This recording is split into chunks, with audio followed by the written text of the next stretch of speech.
關於馬槽聖境，教會傳統往往將佢追溯到13世紀嘅阿西西聖方濟。相傳喺公元1223年，臨近聖誕節，方濟喺意大利嘅小鎮格潮奧，佢冇選擇舉行華麗嘅大型禮儀，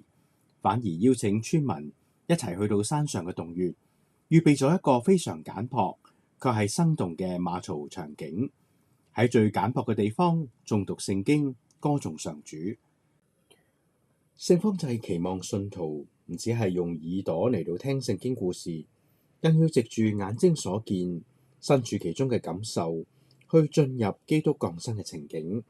與呢位卑微嘅救主真實相遇。自此之後，無論係用真人演出嘅聖景劇，定係木雕、石像或者陶瓷嘅佈置，